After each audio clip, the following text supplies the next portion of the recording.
Hi, welcome back to Financial Management. I am your teacher, Maria Angelica Blatucan. And now we're on our week 3, which talks about the vertical and horizontal analysis. So by the end of this lesson, the student should be able to evaluate financial statement information using horizontal and vertical analysis. So before we perform the vertical and horizontal analysis, let's first define what is a financial analysis. So it is a process of selecting, evaluating, and interpreting financial data along with other pertinent information in order to formulate an assessment of a company's present and future financial condition and performance. It's just like when a doctor uses the medical laboratory reports or results in order to determine or provide a diagnosis of the patient's health status, and in order also to provide an appropriate remedy or treatment for any illness. So the same goes with a company. So the financial analysts, the financial managers, or the accountant will use the financial records and other information in order to determine the financial health of the company. So the financial analysis is used to evaluate and forecast the company's financial health. Interested parties such as managers, investors, and creditors can identify the company's financial strengths and weakness and know about the profitability of the business firm's ability to meet its obligation, safety of the investment in the business, and effectiveness of management in running the firm. So basically, these aspects are going to be evaluated by the managers, the investors, creditors, and the owners using the financial information. And again, the process of evaluating the financial health is called as the financial analysis. So the very common types of financial analysis that we will be talking about first would be the vertical and the horizontal analysis. So first we have the vertical analysis, or it is called as the common size analysis.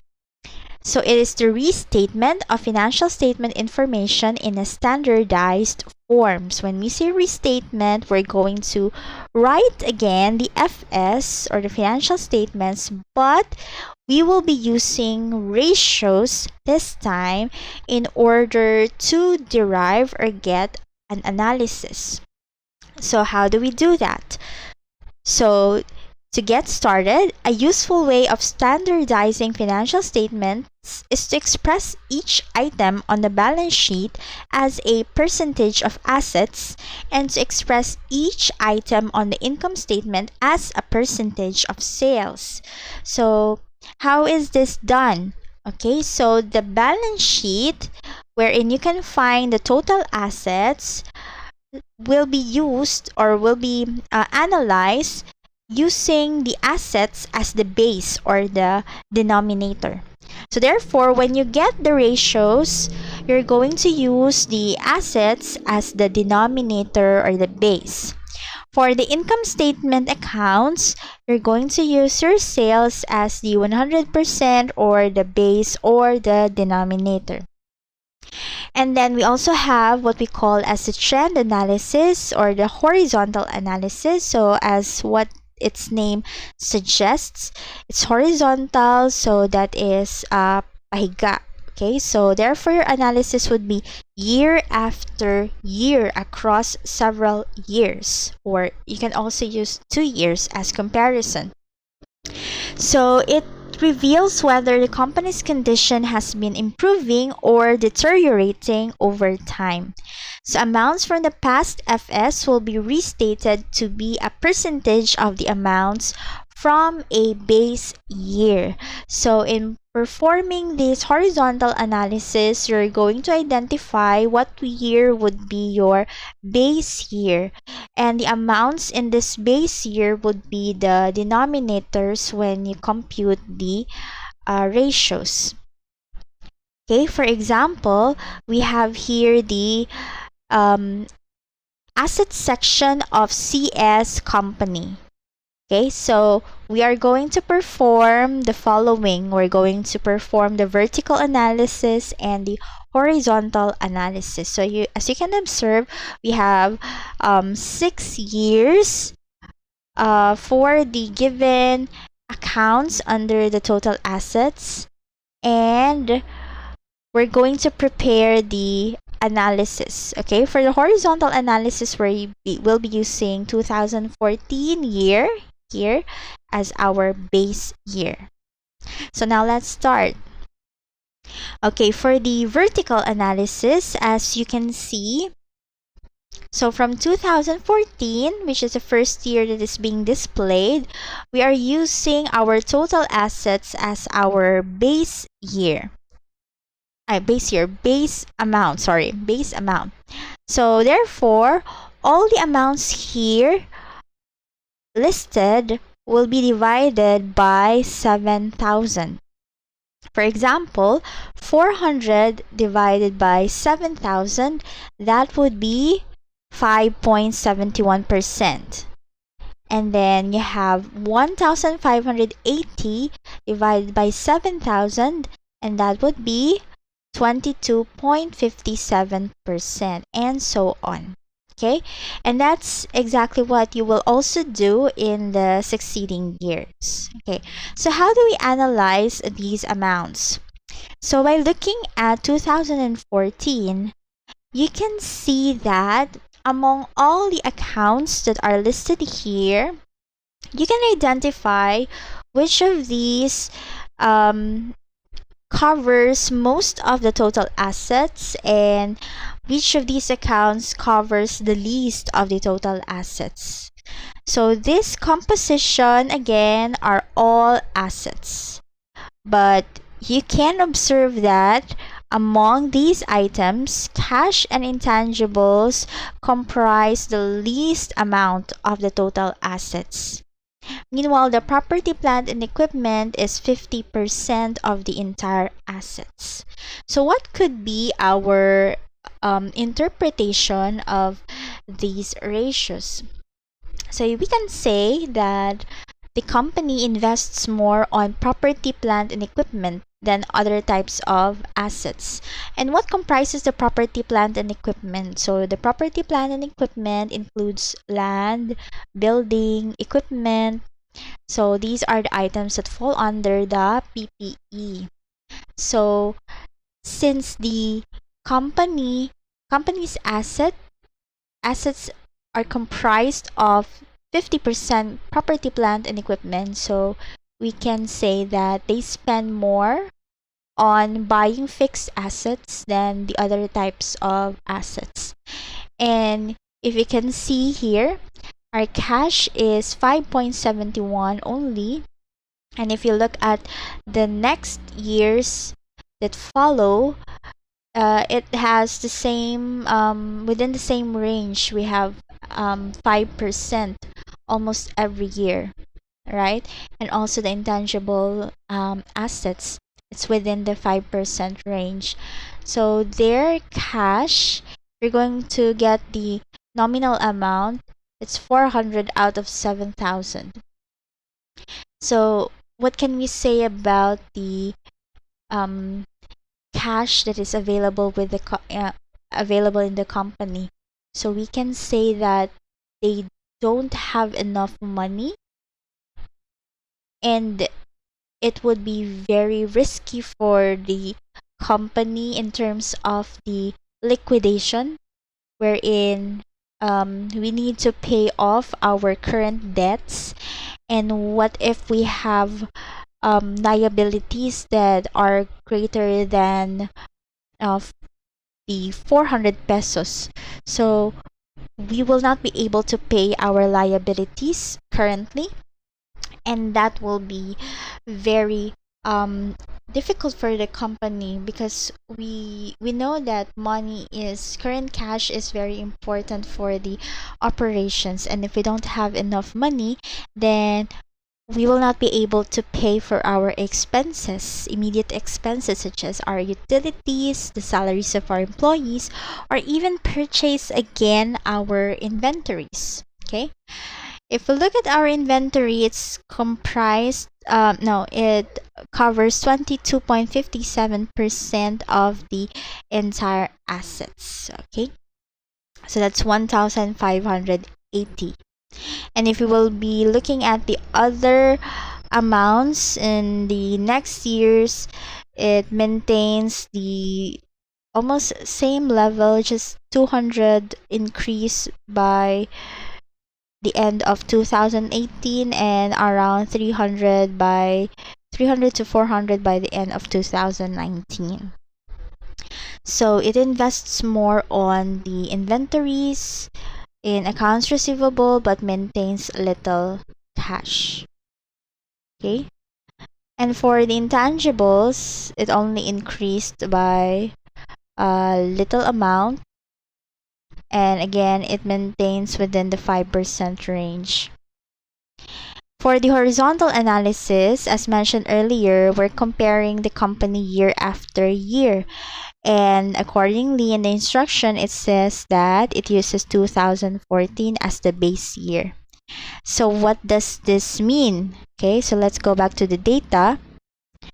To get the percentage, that's derived as 404 divided by 400. So 404 divided by 400 is 101%.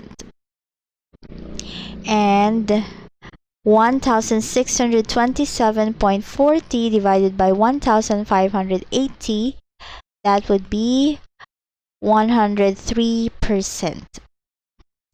And if we're going back to 2016, the same process, 408.04 divided by 400. And why are we using 400? Because 2014 is our base year. So the ratio would be 102.1%.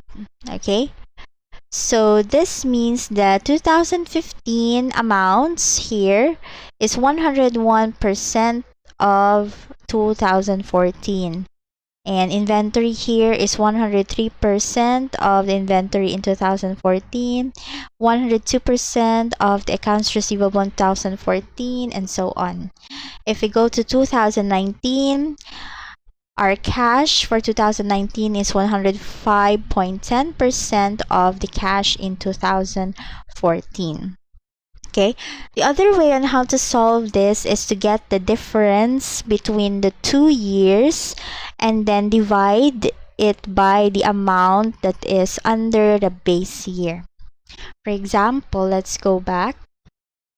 So 404 minus 400 is 4 pesos. So 4 divided by the amount in 2014, that is 400, you will get 0.01, and that is 1%.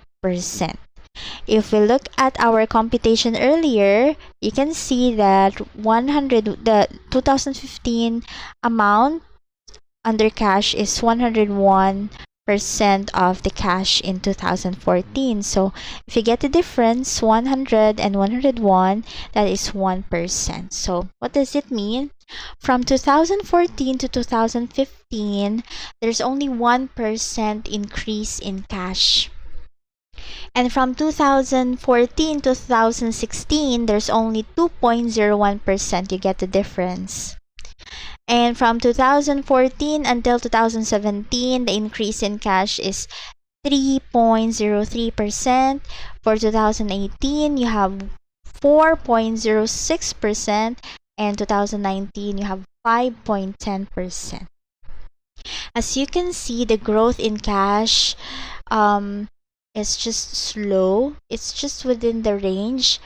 It's just within 5% increase. Okay, so if you are the owner and you want to analyze this one, would you feel happy that this is the only increase in cash?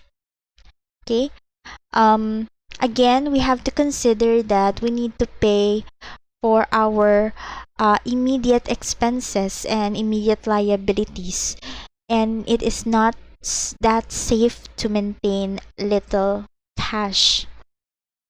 So we have to consider our liquidity. If we will try to see the total increase in total assets, we have from 2014 to 2019, you have 16.53%, which is attributed, or the source of this increase is mostly on the property, plant, and equipment. Okay, so from 2014 to 2019, the increase is 21.67%. So you can see here that the company is really investing more on the property, plant, and equipment.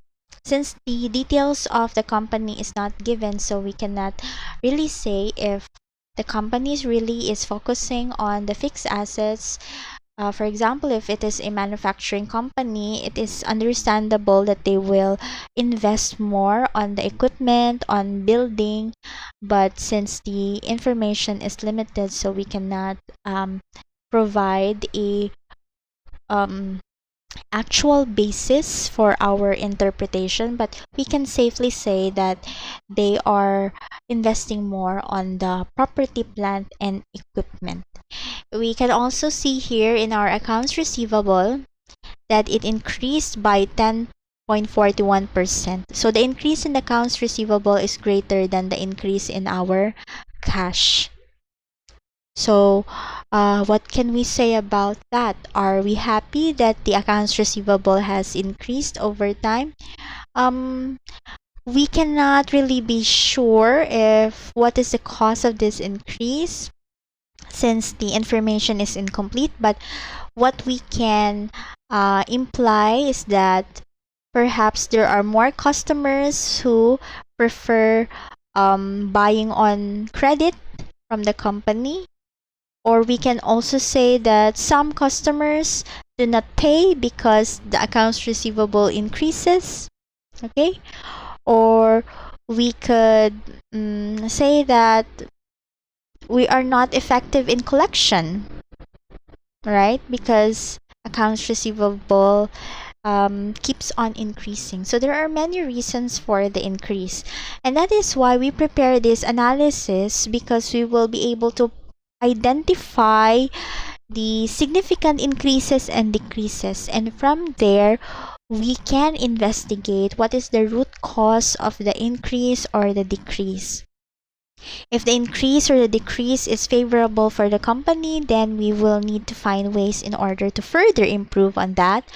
And if the increase or decrease means something is wrong, then we have to find out what was wrong and make corrective actions to prevent it from happening again. Okay? So that's the end of our lesson. If you have any questions, just feel free to ask your instructor. And don't forget to complete your homework activity for this week. Okay, see you soon in our virtual class. Goodbye.